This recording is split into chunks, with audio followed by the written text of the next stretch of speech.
పేతురు రాసినటువంటి మొదటి పత్రిక 5వ అధ్యాయం 9వ వచనాన్ని చదువుతున్నాను, గమనించండి. లోకమందున్న మీ సహోదరుల యందు ఈ విధమైన శ్రమలే నెరవేర్చునవని ఎరిగి విశ్వాసమందు స్థిరులై వానిని ఎదురించుడి.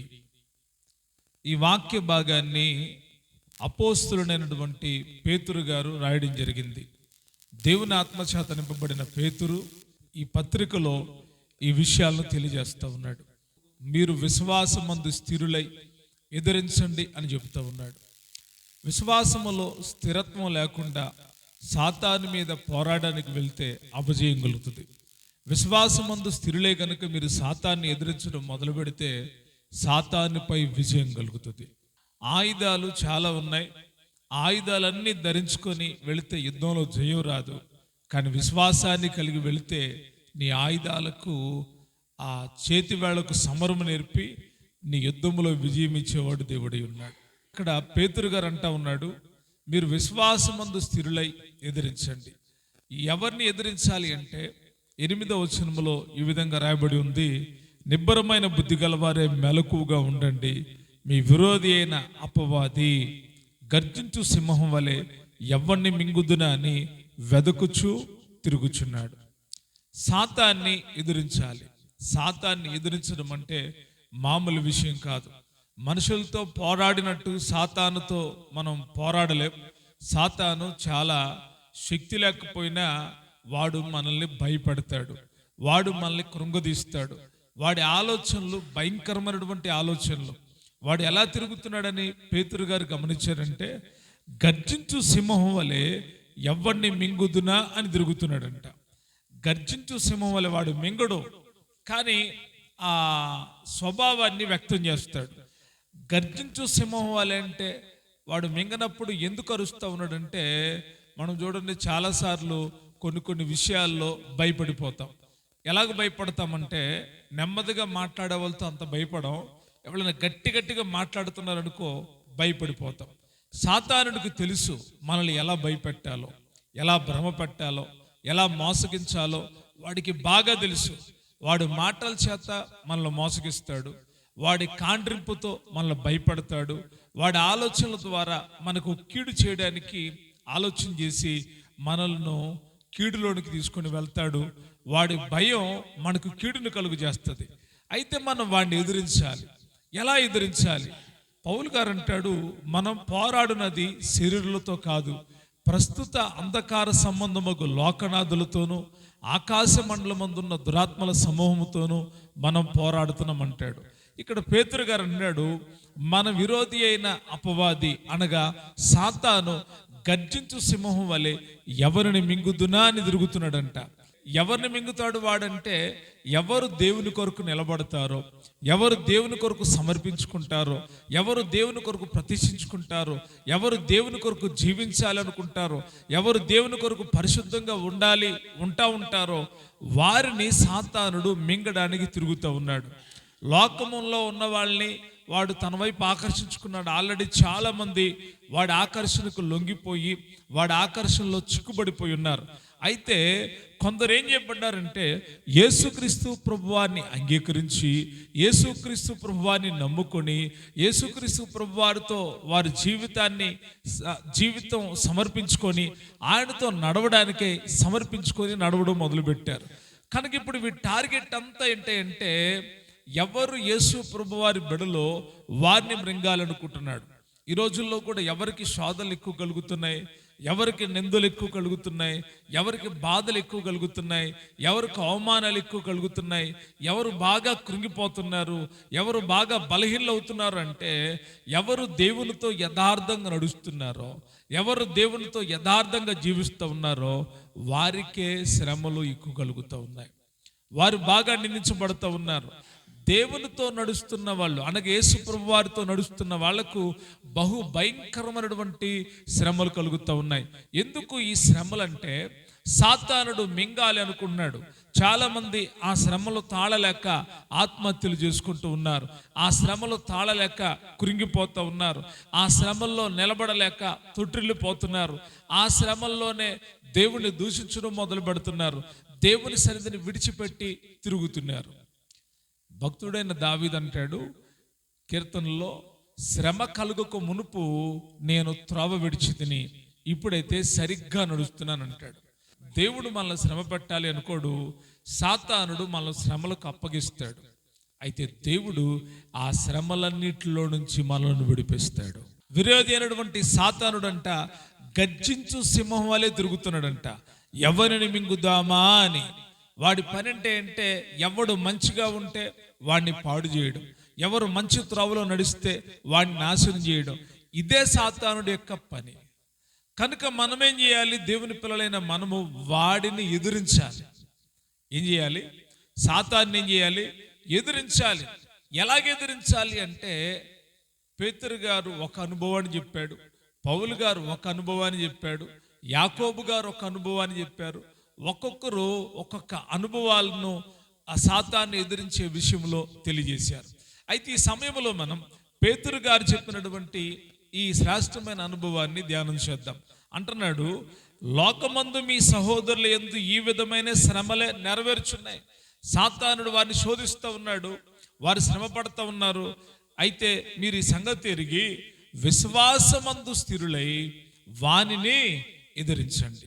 విశ్వాసములో స్థిరులు కావాలి, విశ్వాసములో స్థిరత్వాన్ని కలిగి ఉండాలి. విశ్వాసం అంటే అటు ఇటు ఊగేది కాదు. చాలా సందర్భాల్లో చాలా మంది ఏమంటారంటే, మీరు విశ్వాసులు అంటే విశ్వాసులు అంటారు, మీకు విశ్వాసం ఉందా అంటే ఉంది అంటారు. ఎటువంటి విశ్వాసం ఉందంటే యేసుప్రభువుని నమ్ముకున్నాం అంతే. యేసుప్రభువుని నమ్ముకున్నామని చెప్పడం మామూలు విషయం కాదు. దెయ్యాలు కూడా చెప్తున్నాయి అంట, దెయ్యాలు కూడా చెప్తున్నాయి యేసుప్రభువుని మేము నమ్ముతున్నాం అంటున్నాయి అంట. చదవలేదా? ఒకసారి చదవండి. యాకోబు రాసినటువంటి పత్రిక 2వ అధ్యాయం 19వ వచనం. చాలా మంది మేము యేసుప్రభువుని నమ్ముకున్నామంటారంట. దెయ్యాలైతే ఏం చేస్తున్నాయో తెలుసా? 2వ అధ్యాయం 19వ వచనంలో, దేవుడు అక్కడనే నీవు నమ్ముచున్నావు, అలాగ నమ్ముట మంచిదే, దెయ్యములు నమ్మి వణుకుచున్నవి. ఎవరు నమ్ముతున్నారంట? విశ్వాసం అంటే దెయ్యాల్లాగా నమ్మడం కాదు. విశ్వాసం అంటే గుడ్డితనం కాదు. అంటే ఏది పడితే అది నమ్మదు విశ్వాసం. కొందరు స్వభావం అలాగే ఉంటుంది, ఊరికి అన్నిటిని నమ్మేస్తారు. వాళ్ళకు వాక్యం తెలియదు, కానీ వాళ్ళు వాక్యం గురించి మాట్లాడుతూ ఉంటే నమ్ముతారు. వాళ్ళకు బైబిల్ తెలియదు, వాళ్ళు బైబిల్ గురించి ఏవో మాట్లాడుతూ ఉంటారు. ఈ రోజుల్లో చాలామంది చూడండి, యూట్యూబుల్లో, ఫేస్బుక్లో, ఇన్స్టాగ్రాముల్లో దేవుని వాక్యాన్ని గురించి రకరకాలుగా మాట్లాడుతున్నారు. మంచిగా కాదు, రకరకాలుగా. అంటే మంచి కొరకు మాట్లాడితే పర్వాలేదు దేవుని వాక్యాన్ని, కానీ అపార్థం చేసుకొని ఏవో కొన్ని వచనాలు తీసుకొని తప్పుడు వ్యాఖ్యానాలు చేస్తూ ఉన్నారు, తప్పుడు మాటలు మాట్లాడుతూ ఉన్నారు. దేవుని వాక్యములో ఉన్న వాటిని వక్రీకరించి మాట్లాడుతున్నారు, లేని వాటిని కల్పించి యెహోవా దేవుడిలాగా చేయమన్నాడు కదా, వాళ్ళు ఇలాగ పాపం చేశారు కదా, వాళ్ళు ఇలాగ దేవుని పిల్లలై ఉండి ఇలాగ చేశారు కదా అని నిందించడం, అవమానించడం మొదలు పెడతా ఉన్నారు. వాస్తవానికి వీరు బైబిల్ చదివారంటే చదవలేదు, కానీ వీళ్ళ వాక్చాతుర్యంతో ఏం చెప్తున్నారు తెలుసా? మేమంతా బైబిల్ చదివాం, మేము పండితులు, మే జ్ఞానులో, బైబిల్లో ఉన్న తప్పులు చూపిస్తాం, బైబిల్లో ఉన్నాయి అవి చూపిస్తాం, ఇవి చూపిస్తాం అని చెప్తా ఉన్నారు. నిజంగా వారు చెప్పేవన్నీ కూడా అబద్ధాలే, ఒక్కడు కూడా నిజం లేదు. సరే, వాళ్ళు అలాగ పోతున్నారు ఏంటంటే, దేవుని పిల్లలు కూడా చాలా మంది వాక్య విషయంలో వారికి అనుభవ జ్ఞానం లేదు, వాక్యాన్ని వాళ్ళు చదవరు, కేవలం వినడం వరకే వాళ్ళు చదవరు. చదవకుండానే ఇలాగుంది, అలాగుంది, ఇలాగా అని వారికి వారే విమర్శలు చేసుకుంటా, ప్రతి విమర్శలు చేసుకుంటా ఇలా సమయం వ్యర్థమైపోతుంది. అయితే ఈరోజు మనం గమనించాలి, మనము గనక సాతానుపై విజయాన్ని పొందగలిగితే, సాతాన్ని ఎదిరించే శక్తి మీరు పొందుకోగలిగితే, మీరు ప్రతిరోజు సాతానుడిపై విజయాన్ని పొందుతారు. వాడు వేసే ప్రతి బాణాల నుంచి మీరు తప్పించుకొని వాడిని ఎదిరించి ముందుకు వెళ్ళగలుగుతారు. ఎలాగ మీరు ఎదిరించాలి అంటే, పేతురు గారు అంటున్నాడు, మీరు విశ్వాసములో స్థిరులై ఉండండి. నమ్ముతున్నారా? మీ విశ్వాసం ఎలాగుంది? దైవ గ్రంథములో విశ్వాసం అనేది చాలా విలువైనటువంటిది. విశ్వాసాన్ని గురించి నానా విధమైనటువంటి ప్రత్యక్షతలు ఉన్నాయి.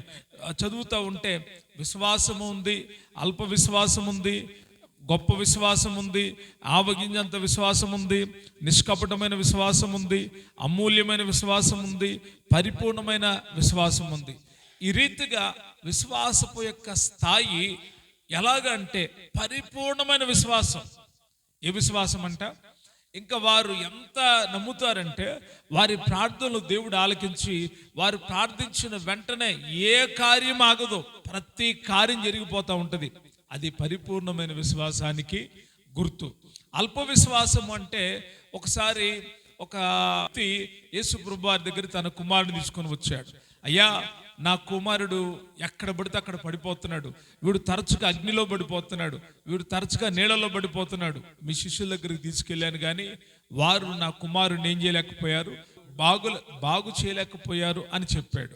యేసు ప్రభువు వారు వాళ్ళని చూసి, శిష్యులు చూసి అంటాడు, అల్ప విశ్వాసులారా. ఏ విశ్వాసులు? అల్ప విశ్వాసం, కొద్ది విశ్వాసమే ఉన్నట్టుగా వాళ్ళు గ్రహించగలిగారు. మన విశ్వాస పరిమాణం ఎంతో మనకు తెలిస్తే మనము సరి చేసుకొని విశ్వాసములో ఒక శ్రేష్టమైన అనుభవంలోకి మనం వెళ్తాం. చాలా మందికి రక్షించబడిన మొదట్లో ఉన్న విశ్వాసం రక్షణలో నడుపుతున్న కొలది ఉండట్లేదు. మొదట్లో చాలా విశ్వాసం, మొదట్లో చాలా నమ్మకం, మొదట్లో చాలా తెగింపు. ఎంతగా ప్రభువుని నమ్ముతారంటే, ప్రభువేనండి, ప్రభు లేకపోతే నా జీవితం లేదు, ప్రభు లేకపోతే నేను లేను, నా ప్రభు కోసం నేను ఏదైనా చేస్తాను, నా ప్రభు కోసం నేను అలాగైనా జీవిస్తాను, నా ప్రభు కోసం ఏదైనా విడిచిపెట్టడానికి సిద్ధము అనని ఓ శ్రేష్టమైన విశ్వాసంతో, అమూల్యమైన విశ్వాసంతో జీవితాన్ని ప్రారంభిస్తారు. కానీ ప్రారంభించిన కొద్ది దినాలకు లేక ప్రారంభించిన కొద్ది సంవత్సరాలకు వారి విశ్వాసపు స్థాయిలు పరీక్ష చేస్తూ ఉంటే ఈరోజు వాళ్ళ విశ్వాసపు స్థాయి తగ్గిపోతా ఉంది. విశ్వాసములో స్థిరంగా ఉండట్లేదు. ఒకప్పుడు స్థిరులు, కానీ ఇప్పుడు స్థిరంగా ఉండట్లేదు. స్థిరత్వంగా ఉండకుండా సాతానుడు ఏం చేస్తున్నాడు తెలుసా? అటు ఇటు అటు ఇటు వాడు ఊపుతూ ఉన్నాడు. ఎందుకంటే సాతానుడంట ఒక చోట స్థిరంగా ఉండడు. వాడి పని అంటే అటు ఇటు తిరుగుతూ ఉంటాడంట. ఎవరిని మింగుదామని తిరుగులాడుతానే ఉంటాడంట. ఎవరి జీవితాలు నాశనం చేద్దామని వాడు తిరుగుతానే ఉంటాడంట. వాని కాలు వాని ఎంట నిలవదంట. అక్కడ కాసేపు, ఇక్కడ కాసేపు, ఆ కొట్టుకాడ, ఈ కొట్టుకాడ, అక్కడ ఎక్కడ, ఆ ప్రాంతంలో ఈ ప్రాంతంలో కనబడిన చోటల్లో ముచ్చట్లు పెడతా తిరుగుతానే ఉంటాడు వాడు. వాడి పని అంటే విశ్వాసములో స్థిరత్వం లేకుండా చేయడమే. చాలా మంది యొక్క విశ్వాసాన్ని పరీక్ష చేసి చూస్తూ ఉన్నప్పుడు కొందరు విశ్వాసం లేదు, కొందరిలో విశ్వాసం లేదు, కొందరు విశ్వాసములో బలహీనులైపోయారు, కొందరు పరిస్థితి విశ్వాసములో అల్ప విశ్వాసం కాదు కదా, ఇంకా భయంకరమైన అవిశ్వాసంలోకి వెళ్ళిపోయారు. ఒకప్పుడు విశ్వాసం నుంచి పనిచేశారు, ఒకప్పుడు విశ్వాసం నుంచి నడిచారు, ఒకప్పుడు విశ్వాసం నుంచి దేవునికి ధారాళంగిచ్చారు, ఒకప్పుడు విశ్వాసం నుంచి అన్నిటిని త్రుజించుకొని దేవునితో నడిచారు. కానీ ఈరోజు ఆ విశ్వాసం లేదు. కారణం ఏంటంటే విశ్వాసము తగ్గిపోయింది. విశ్వాసం ఏమైపోయింది? తగ్గిపోయిందండి. విశ్వాసం అంటే తగ్గిపోయింది. విశ్వాసం తగ్గిపోతే ఇక స్థిరత్వం ఉండదు. అయితే ఈ విశ్వాసాన్ని ఎలా పెంపొందించుకోవాలి, విశ్వాసాన్ని ఎలా స్థిరపరచుకోవాలి? మన లోపల విశ్వాసం కలగాలి అంటే రెండు దారులు ఉన్నాయి. రెండు దారులు గుండా విశ్వాసం కలుగుతుంది. మొట్టమొదటి దారి అంటే వినుట వలన విశ్వాసం కలుగుతుంది. ఎలా కలుగుతుంది? చదువుదామా? రోమీలకు రాసినటువంటి పత్రిక 10వ అధ్యాయం 17వ వచనం.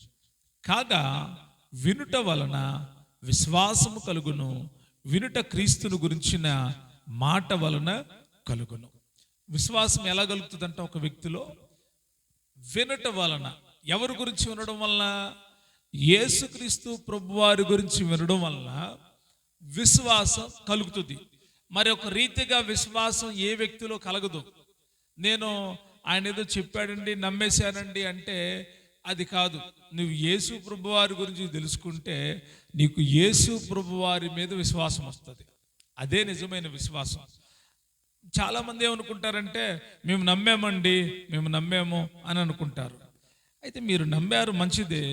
విశ్వాసాలు రకరకాలుగా లేవు. విశ్వాసము ఒక్కటే.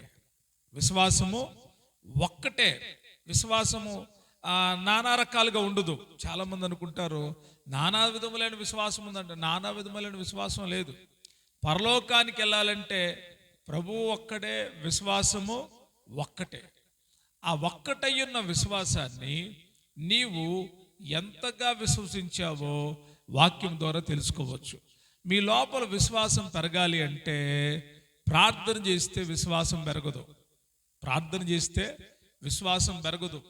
ఉపవాసం ఉంటే విశ్వాసం పెరగదు. లేకపోతే మందిరానికి వచ్చినంత మాత్రాన విశ్వాసం పెరగదు. కానుకలు ఇచ్చినంత మాత్రాన విశ్వాసం పెరగదు. మరి విశ్వాసం ఎలా పెరుగుద్దండి?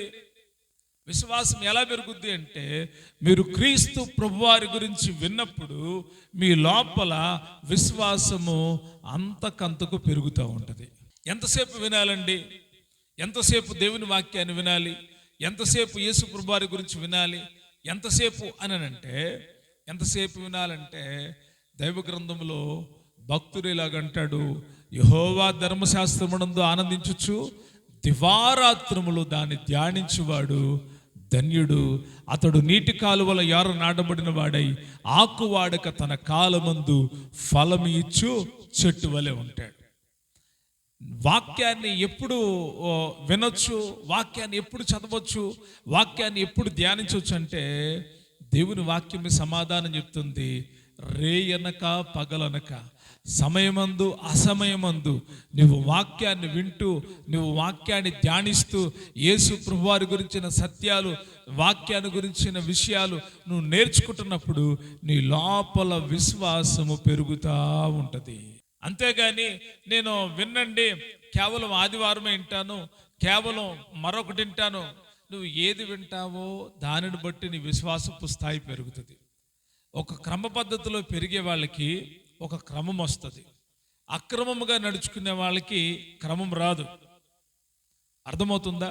అక్రమముగా నడుచుకునేవాడు అందరితో కాంప్రమైజ్ అయ్యి ఉంటాడు, అందరితో కాంప్రమైజ్ అయ్యి ఉంటాడు. కానీ క్రమముగా నడిచేవాడు అన్నిటికీ అందరితో కాంప్రమైజ్ కాడు. ఎందుకంటే తాను నేర్చుకున్న క్రమములో నడుస్తాడు. అతడు క్రమక్రమముగా అభివృద్ధి చెందుతాడు. దేవుని వాక్యం వల్ల విశ్వాసం కలుగుతుంది. నువ్వు ఎంత ప్రార్థన చేయి, విశ్వాసం కలగదు. వాక్యాన్ని చదువుతూ ఉన్నప్పుడు, వాక్యాన్ని ధ్యానిస్తూ ఉన్నప్పుడు, వాక్యాన్ని నేర్చుకుంటూ ఉన్నప్పుడు, వాక్యాన్ని వింటూ ఉన్నప్పుడు నీ లోపల విశ్వాసము పెరుగుతూ ఉంటుంది. విశ్వాసము కలిగి ఆ విశ్వాసం ఎంతగా పరివర్తనం చెందుద్దంటే, అది అమూల్యమైన విశ్వాసంగా, అది గొప్ప విశ్వాసంగా, అది శక్తి కలిగిన విశ్వాసంగా మారుతుంది. ఒకరోజు ఒక శతాధిపతి యేసుక్రీస్తు ప్రభువు వారి దగ్గరికి వచ్చాడు. అక్కడున్న శిష్యులతో చెప్పాడు, అయ్యా నా దాసుడికి బాగోలేదు, యేసు ప్రభువు వారికి చెప్పండి, నా దాసుడి కొరకు ప్రార్థించమని అని చెబితే వారు వెళ్ళి చెప్పారు యేసు ప్రభువు వారితో, అయ్యా ఈ శతాధిపతి చాలా మంచివాడు, సమాజ మందిరాలకి ఎంతో ధన సహాయం చేశాడు, ఇతను మంచి పేరు గల్లవాడు, చాలా భక్తి గల్లవాడు కూడా, ఇతను దాసుడికి బాగోలేదంట, మనం తప్పకుండా వారింటికి వెళ్ళి వారి కొరకు ప్రార్థన చేద్దామయ్య అంటే యేసు ప్రభువు వారు అన్నాడు, సరే వెళదామన్నాడు. అయితే ఆయన రావడానికి బయలుదేరితే శతాధిపతి ఏమన్నాడు తెలుసా? అయ్యా నీవు నా ఇంటికి వచ్చుటకు నేను పాత్రుడను కాను అని అంటాడు. నీవు ఒక్క మాట మాత్రం సెలవయ్యా, నువ్వు ఒక్క మాట చెప్పయ్యా అని అంటూ ఉంటాడు. అప్పుడు యేసు ప్రభువు వారు అంటాడు తెలుసా, ఇదిగో ఎంత గొప్ప విశ్వాసం గలవాన్ని ఇశ్రాయేలీల్లో నేను ఎవ్వరిని చూడలేదు.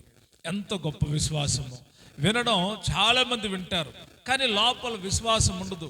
చాలా మంది వాక్యాన్ని ప్రతిరోజు వింటారు, కానీ వారు ఏ వింటున్నారో తెలియదు. నిజంగా వాక్యమే వింటే వారి విశ్వాసం బలంగా ఉంటుంది కదా. వారి విశ్వాసపు క్రియలు సంఘ క్షేమాభివృద్ధికి మూలమవుతాయి కదా. వారి విశ్వాసపు క్రియలు సమాజంలో వీరు యేసు ప్రభువు వారి బిడ్డలరా, వీరు భక్తి పరులరా అని సాక్ష్యం ఇస్తాయి కదా. కానీ అలా జరగట్లేదు.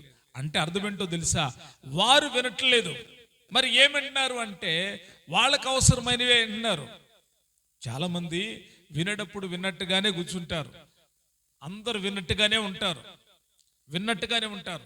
మరి వినిన తర్వాత మరి రెస్పాన్స్ కనపడాలి కదా. విన్నారు అంటే ఒక జ్ఞాపకం ఉంటుంది.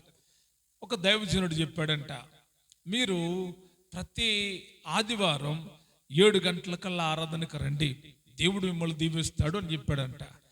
ప్రజలందరూ బాగా విన్నారు.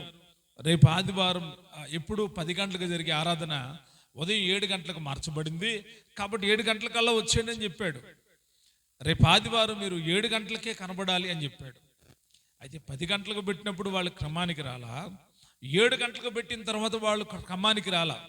అప్పుడు దైవజనుడు అన్నాడంట, మీకు విశ్వాసం ఉందా అని అడిగాడంట. వాళ్ళందరూ అన్నారంట, మేము విశ్వాసులం కాదా, మేము పిశాచులమా, మాకెందుకు లేదండి విశ్వాసం అన్నారంట. అప్పుడు ఆ దైవజనుడు అన్నాడంట, నిజంగా మీకు విశ్వాసం ఉంటే నేను ఎన్ని గంటలకు రమ్మన్నా మిమ్మల్ని అన్నాడంట. 7 గంటలకు రమ్మన్నారు, మరి ఎందుకు రాలేకపోయారు మీలో అందరూ అని కొందరిని అడగడం మొదలుపెట్టాడంట. ఏం బ్రదర్ మీరు ఎందుకు రాలేదంటే, మీకేం తెలుసు పాస్టర్ గారు, నిన్నంతా బాగా పనులు అలసిపోయా కాబట్టి నేను లేవడం లేట్ అయింది, వచ్చానుగా ఏదో ఒక టైంలో వాక్యం టైంకి వచ్చాను కదా అని అన్నాడంట. మరొక సహోదరిని అడిగాడంట, సిస్టర్ మీరెందుకు లేటుగా వచ్చారని. అబ్బో పిల్లలతో చాలా బాధ అండి పాస్టర్ గారు, ఆ పిల్లలందరికీ వంట వండి పెట్టి అన్నీ చేసి నేను అలసిపోయాను, నేను లేవడం కూడా లేట్ అయింది, మొత్తం మీద నేను కూడా వచ్చాను కదా వాక్యం టయానికి అని చెప్పేసి మాట్లాడారంట. ఈ రీతిగా ఆ సంఘములో ఎవరైతే లేటుగా వచ్చారో వారందరూ ఒక్కొక్క రీతిగా మాట్లాడుతూ వచ్చారంట. అప్పుడు దైవజనుడు చెప్పాడంట, నిజముగా మీరు యేసు ప్రభు వారిని విశ్వసించారా అని అడిగాడంట. వాళ్ళు మరలా ఆశ్చర్యార్థకంగా చూస్తున్నారంట, ఏంటి ఇంత మాట అన్నాడు పాస్టర్ గారు అని వాళ్ళు ఆశ్చర్యార్థకంగా చూస్తుంటే దైవజనుడు చెప్పాడంట, మీరు నిజముగా యేసు ప్రభు వారి మీద విశ్వాసము ఉంచలేదు. ఒకవేళ మీరు నిజంగా యేసు ప్రభు వారి మీద విశ్వాసం ఉంచితే మీరు 7 గంటల కంటే ముందుగానే ఉంటారు. మీ విశ్వాసం మిమ్మల్ని ఆ రీతిగా నడిపించింది అని నన్ను మాట్లాడితే ఆ సంఘములో ఆ వాక్యం విన్న తర్వాత చాలా మంది, అంటే అందరూ కాదు, అందరూ ఉంటారుగా, కొంతమంది మేధావులు ఉంటారు, మా బాధలు సేవకుడికి ఏం తెలుసు, ఆయన రమ్మంటాడు పొమ్మంటాడు ఎప్పుడు పడితే అప్పుడు పెడతాడు అని అనుకుంటారు. కానీ కొందరు వాక్యానికి లోబడిన వాళ్ళే పశ్చాత్తాపపడి, అయ్యో ప్రభువా నిజమేనాయనా మా లోపల విశ్వాసము పనిచేయట్లేదు, మా లోపల విశ్వాసాన్ని వృద్ధి పొందించయ్యా. రక్షణ పొందిన కొత్తలో రాత్రి పగలు రేయం పగలు నీ సన్నిధికి వచ్చాం, కానీ ఇప్పుడు నీ కొరకు తెగించలేకపోతున్నాం, ఏవో సమస్యలు సాకులు చెప్తున్నామని కన్నీరు కార్చి ప్రార్థన చేసుకోవడం మొదలుపెట్టారంట. ఏం జరిగిందో తెలుసా, వారి విశ్వాస జీవితాలు పెరిగినాయి. ఎవరు కన్నీరు కార్చారో దైవజనుడు చూశాడంట, ఎవరు రొమ్ము కొట్టుకొని బాధపడుతూ దుఃఖించారో వారిని దైవజనుడు గమనించాడంట. నాటి నుండి వారి తీర్మానాలు దేవుడితో ఎలాగున్నాయంటే, మాకెన్ని పనులున్నా మేము దేవుని సన్నిధిలో కనబడాలి, దైవజనుడా నువ్వు ఏ సమయానికి రమ్మంటే ఆ సమయానికి మేము హాజరవుతామని చెప్పి ఓ శ్రేష్టమైన తీర్మానం తీసుకుని ఆ దినాన్ని తిరిగి వెళ్ళి తర్వాత కాలంలో కూడా వారు ఎలాంటి పరిస్థితుల్లో కొనసాగారు అంటే ఆ క్రమము కలిగి నడుచుకోవడం మొదలుపెట్టారంట. విశ్వాసము క్రమాన్ని నేర్పిస్తుంది. వాళ్ళు విన్నారు అనడానికి గుర్తేంటి అంటే వాళ్ళ క్రియలే. వినుట వలన ఏం కలుగుతుంది, విశ్వాసం కలుగుతుంది.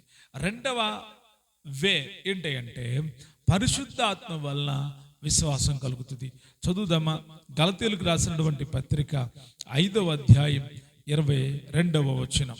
అయితే ఆత్మఫలం ఏమనగా ప్రేమ, సంతోషము, సమాధానము, దీర్ఘశాంతము, దయాళత్వము, మంచితనము, విశ్వాసము, సాత్వికము, ఆశ నిగ్రహము. ఈ ఆత్మఫలములో మనం గమనిస్తే ఆత్మఫలములో విశ్వాసం ఉందంటే అండి, అనగా నీవు రక్షింపబడిన తరువాత, మారు మనసు పొందిన తర్వాత, బాప్టిజం పొందిన తర్వాత మీరు పరిశుద్ధాత్మ చేత నింపబడతారు. నువ్వు పరిశుద్ధాత్మ చేత నింపబడతావు. ఎప్పుడైతే పరిశుద్ధాత్మ చేత నింపబడతావో, నువ్వు యేసు ప్రభువుని అంగీకరించి బాప్టిజం పొందావు కదా, నాటి నుండి నీలో కలిగే విశ్వాసం ఆత్మ వలన కలిగే విశ్వాసం. వాక్యం వినడం ద్వారా విశ్వాసం కలుగుతుంది. రెండవదిగా ఆత్మ వలన విశ్వాసం. ఈ విశ్వాసము ద్వారా మనము సాతాన్ని జయించగలుగుతాం. అనగా వాక్యము, పరిశుద్ధాత్మ సహాయం. వాక్యము పరిశుద్ధాత్మ కలిగించే విశ్వాసం. వాక్యము ద్వారా కలుగుతున్న విశ్వాసం, పరిశుద్ధాత్మ ద్వారా కలుగుతున్న విశ్వాసం. ఈ రీతిగా 2 రకాలైన విశ్వాసం ద్వారా, ఈ 2 రకాలుగా దొరుకుతున్న విశ్వాసంలో మీరు బలవంతులైతే అపవాదిని ఎదిరించగలుగుతారు. కొన్నిసార్లు శారీరకంగా బలహీనవుతారు. అప్పుడు పరిశుద్ధాత్ముడంట అటువలే ఆత్మయు మన బలహీనతను చూచి నుచ్చరింప సఖ్యము కాని మూలుగులతో ఆత్మ తానే మన పక్షాన విజ్ఞాపన చేయుచున్నాడు. విశ్వాసములో అభివృద్ధి చెందాలి, విశ్వాసములో స్థిరులు కావాలి, విశ్వాసములో నిలబడాలి, విశ్వాసములో అభివృద్ధి చెందాలి, విశ్వాసముతో మాట్లాడాలి, విశ్వాసముతో నడవాలి, విశ్వాసముతో జీవించాలి. నీతిమంతుడు విశ్వాస మూలముగా బ్రతుకును. నీతిమంతుడు అంటే ఎవరు? చాలా మంది పాస్టర్ గారులే అనుకుంటారు. నీవు నీతిమంతుడివి, దైవజనుడు నీతిమంతుడు, యేసు రక్తంలో కడగబడిన వాళ్ళందరూ కూడా ఏమై ఉన్నారంటే నీతిమంతులై ఉన్నారు. ఈ నీతిమంతులు ఎలా బ్రతుకుతారంట? విశ్వాస మూలముగా బ్రతుకుతారంట. మన ఆధ్యాత్మిక జీవితం, మన ఆత్మీయ జీవితం ఎలా పెనవేయబడుతుందంటే, పరిశుద్ధాత్మలతో పెనవేయబడితే, వాక్యం అనే వెలుగులో మీరు నడవడం మొదలు పెడితే సాతానును ఎదురిస్తూ మీరు ముందుకు వెళతారు. మీ విరోధి అయిన అపవాది సాతాను గర్జించు సింహం వలె తిరుగుతున్నాడు. ఎందుకంటే ఎవరిని మింగుదునా అని. సాతానుడి యొక్క పని అంటే తిన్నని మార్గాలు చెడగొట్టడమే.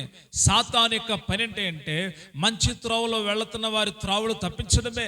సాతానుడి యొక్క పని అంటే అవిశ్వాసాన్ని కలిగించడమే.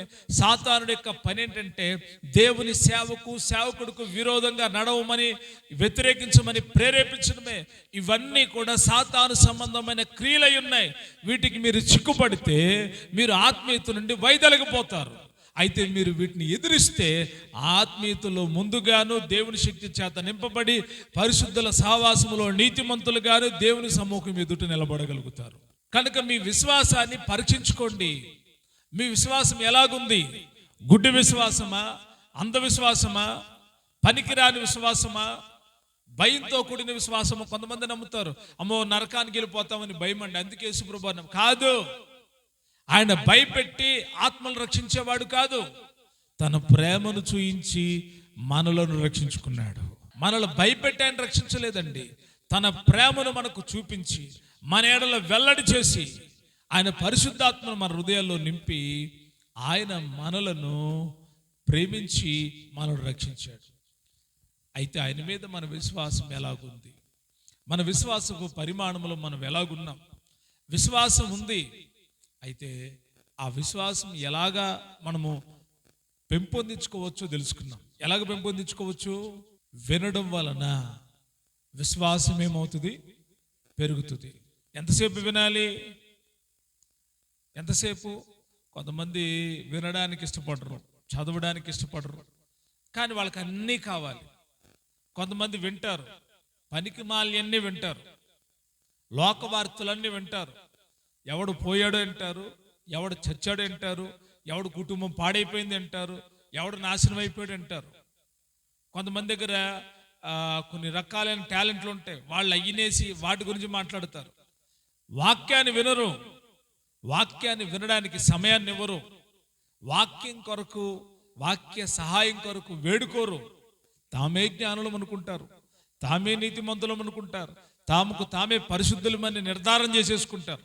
వీళ్ళెవలే అంటే సాతాను యొక్క సంబంధికులు. సాతాను సంబంధికులు ఏమనుకుంటారు తెలుసా? మేము పరిశుద్ధులం, మేము నీతిమంతులం, మా లోపల వాక్యం ఉంది, మేము వాక్యం బైబిల్ చదువుకోకపోయినా పర్వాలేదు, మా గుండెల్లో ఉంది అని అనేసుకుంటారు. ఎవరు వీళ్ళు? సాతాను యొక్క సంబంధికులు. మనం అట్లా ఉండకూడదు. మన హృదయం నుండా దేవుని వాక్యాన్ని నింపుకోవాలి. వినడానికి వేగిరపడాలి, మాట్లాడడానికి నిదానించాలి. వినడానికి ఎప్పుడైతే మీరు వేగిరపడతారో పరిశుద్ధాత్మ సహాయము ద్వారా మీ హృదయాల్లో స్థిరమైన విశ్వాసం కలుగుతుంది. ఏ విశ్వాసం కలుగుతుంది? స్థిరమైన విశ్వాసం కలుగుతుంది. అన్నిట్లో కాన్ఫిడెన్స్గా ఉంటారు, చాలా దృఢత్వం కలిగి ఉంటారు. స్థిరము అంటే ఏంటో తెలుసా? కదలని విశ్వాసం. అందరూ చెప్పండి, ఏ విశ్వాసం? కదలని విశ్వాసం.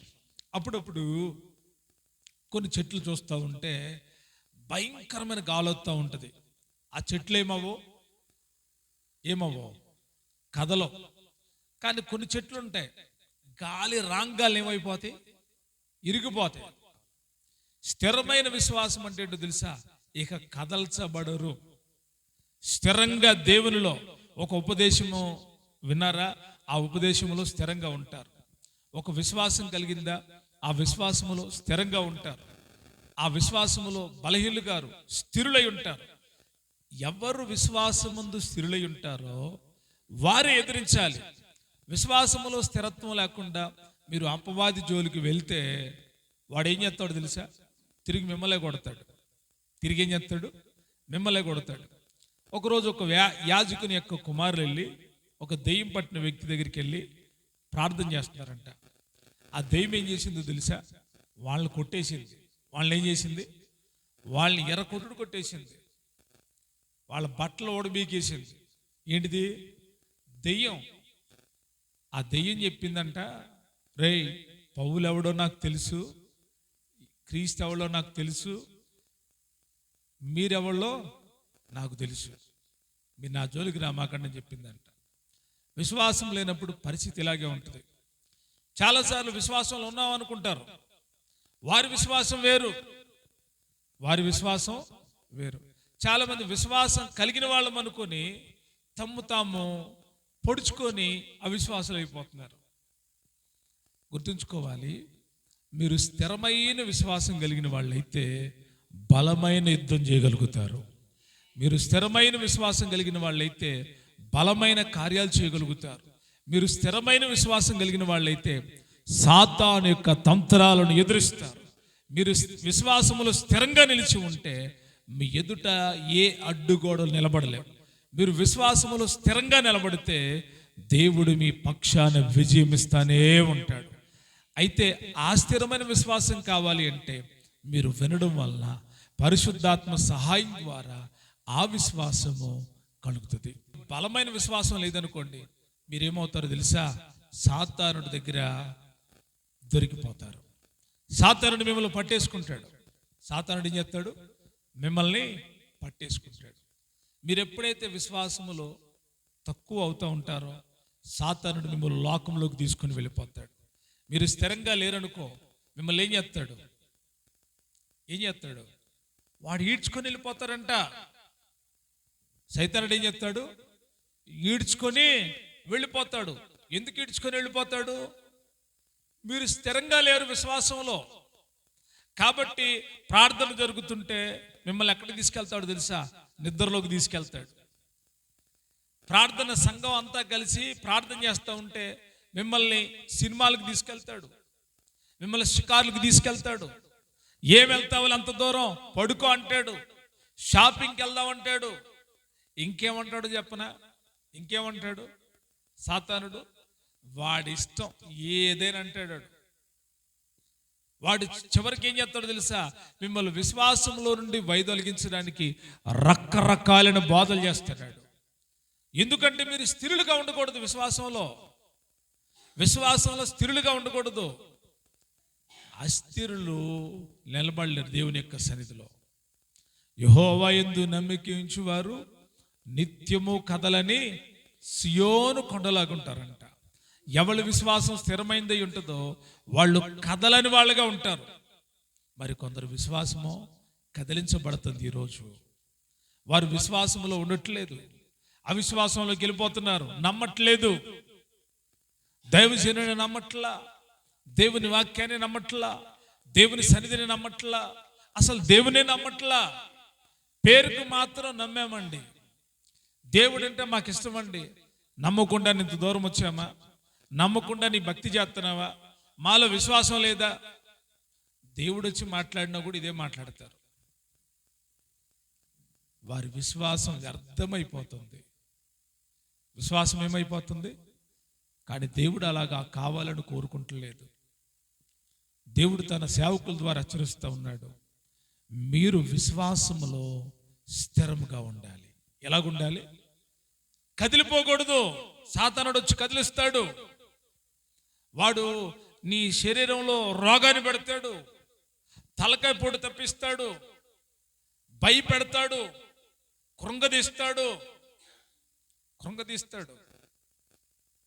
అయితే మీరు వాటన్నిటినీ ఎదిరించే శక్తి మీకు కావాలంటే మీరు విశ్వాసములో స్థిరమైన వాళ్ళుగా ఉండాలి.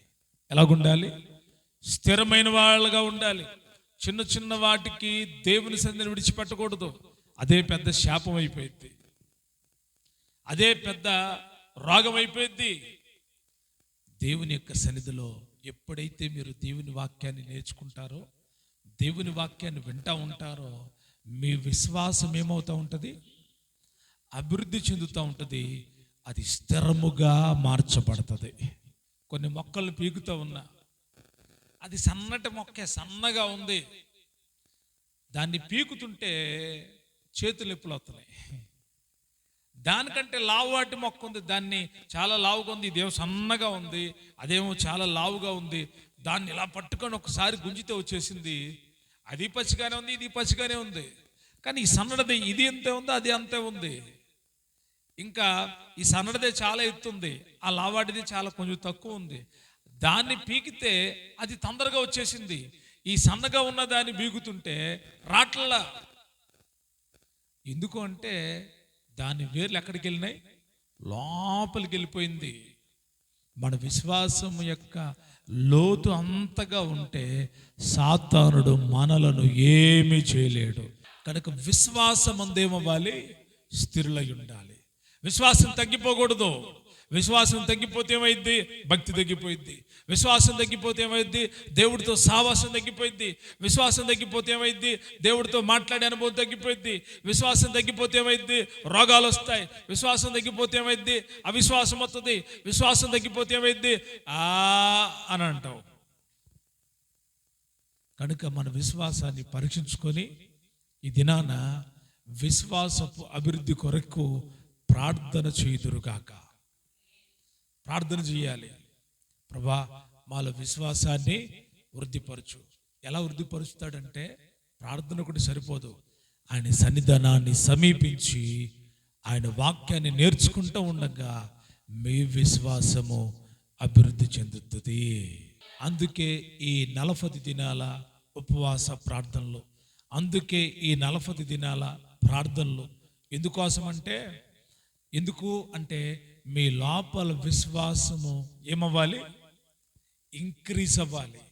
ఇంక్రీజ్ అయ్యి పెరిగి స్థిరమవ్వాలి. పెరగాలి, స్థిరమవ్వాలి. పెరిగితేనే స్థిరం. కొన్ని ఏర్లు ఉంటాయంట. ఆ ఏర్లు ఎక్కడుంటాయి? పైనే ఉంటాయి, భూమి పైనే చుట్టేసుకుని. అది కూడా పెద్ద చెట్టుగా ఉంటుంది. అది ఏమైతే తెలుసో, గాలి రాంగాలు ఏమైపోయింది? పడిపోయింది. సైతాను శోధన కడుపు నొప్పి రాంగాలే పడిపోయింది, తలనొప్పి రాంగాలే పడిపోయింది, కాళ్ళ నొప్పులు రాంగాలే పడిపోయింది. అది కాదు, మన విశ్వాసాన్ని క్రీస్తులో నాటబడిన వాళ్ళంగా మన విశ్వాసాన్ని లోతుగా తీసుకొని వెళితే ఫలభరితంగా మనం ప్రభు కోసం నిలబడతాం. సాతానుడు ఎన్ని ప్రయత్నాలు చేసినా విశ్వాసమందు స్థిరులం కనుక మనం వేసే ప్రతి అడుగులో విజయాన్ని పొందుకుంటాం. అయితే ఈ విశ్వాసాన్ని వృద్ధి పొందించుకోండి. బలహీనలయ్యారా? బలపరచబడండి, శక్తిని పొందుకోండి. ఆచారం కోసం కాదు. ఈ 40 దినాల్లో శ్రేష్టమైన వాక్యాలు మీరు నేర్చుకుపోతూ ఉన్నారు.